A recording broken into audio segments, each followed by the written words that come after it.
Francisco, rios que sempre alimentaram o velho Chico estão ficando temporários, secam na estiagem. Isso é resultado da retirada da mata nativa. Na realidade, alugaram, venderam as suas veredas para fazendeiros da região, para colocarem o gado. Na realidade, são nascentes de águas.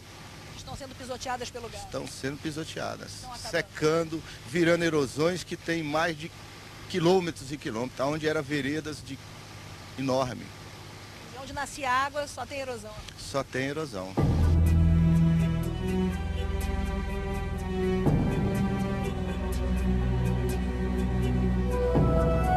O São Francisco é o único rio de grande porte que leva água para a região mais seca do Brasil, o Nordeste.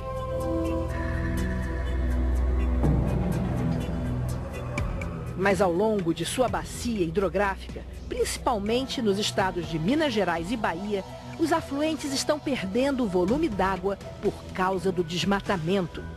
Isso está afetando um grande aquífero que tem a função de armazenar as chuvas que caem por alguns meses para liberar essas águas durante o ano todo.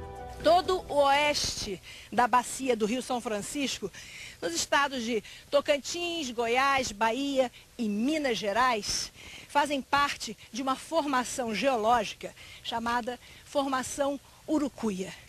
E a natureza foi sábia, criando um tipo de cobertura vegetal, que é o cerrado, com raízes profundas, complexas, que captam a água da chuva e alimentam grandes lençóis d'água no subsolo. Com a retirada dessa cobertura vegetal do cerrado, toda essa região vai voltar a ser um imenso deserto.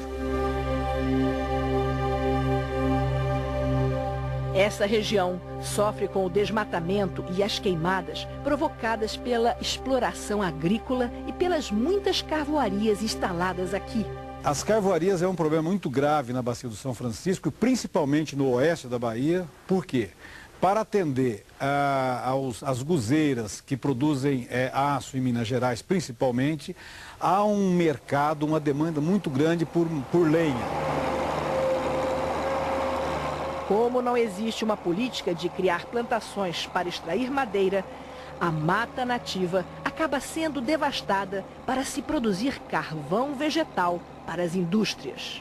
Isso acaba causando muito problema em todo o ecossistema, mas principalmente na questão de água. Nós já percorremos aqui mais de 10 quilômetros de veredas completamente queimadas nessa região dos Gerais.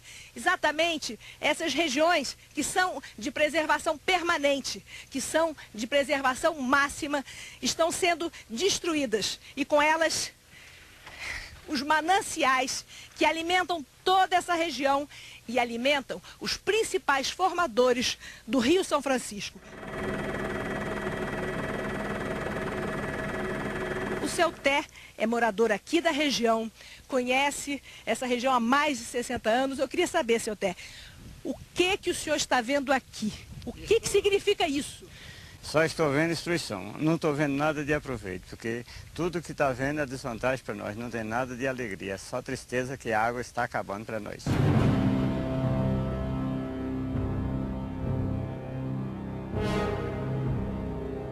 As ações que destroem as águas, como desmatamentos, queimadas e poluição, muitas vezes têm sua origem na agricultura, quando as atividades agrícolas são feitas sem considerar a questão ambiental. Um exemplo flagrante desta falta de cuidado são as extensas lavouras de soja no interior do Brasil. Existe assim aquela coisa da cultura itinerante. A pessoa se instala no local, ganha recursos, ganha dinheiro e vai embora, e abandona a área como está.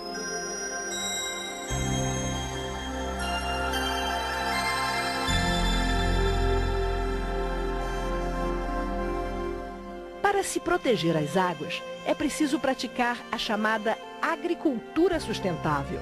Ninguém está pensando aqui em que o Brasil abra mão de produzir soja, paralise suas produções, nada disso. Ao contrário, produza cada vez mais, com maior tecnologia, em menores áreas, com maior produtividade. Porque senão nós vamos assistir à produção esgotando os recursos naturais e rapidamente avançando para uma outra região, esgotando os recursos naturais, avança para uma outra região, ou seja, até quando? Daqui a pouco não tem mais água para produzir soja. Exatamente. Não só para produzir soja, mas não tem mais água para nada.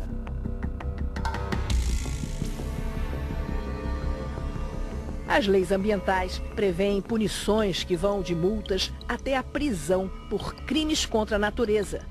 A água, como um bem valioso que é, precisa ser respeitada. Nós estamos no mesmo processo de degradação de nascentes, de margem de rio e de florestas e de outras áreas de preservação, desrespeitando o Código Florestal, desrespeitando a lei agrícola, que tem artigos referentes a isso, e desrespeitando inclusive a nova lei ambiental, que foi recentemente aprovada.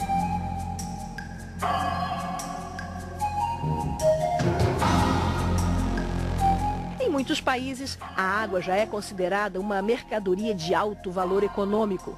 A riqueza que temos em forma de água precisa ser tratada com responsabilidade, porque a cada vez que danificamos a água que temos, o Brasil paga por isso um alto custo ambiental. Quando se fala nas vantagens comparativas da soja brasileira, no preço que é tão barato produzir soja e ela entra no mercado internacional com alta competitividade, na realidade não estão embutidos, né, no preço da soja o custo ambiental. O país vai pagar um custo muito alto por isso, né? Claro, um custo muito alto porque, de fato, assim como nós dizíamos na época dos grandes incentivos para a indústria de alumínio, de que o Brasil está exportando energia elétrica em lingote, de fato, nós estamos exportando água em grãos.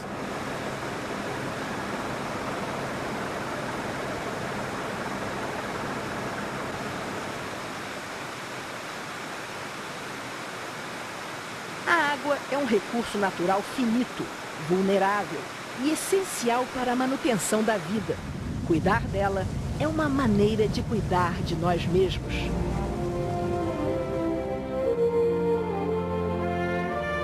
Como tudo na natureza, a água faz parte de uma cadeia intrincada que se sustenta no delicado equilíbrio de todos os seus elementos. Respeitar os limites do meio em que vivemos é a única maneira de vivermos bem e de termos um futuro.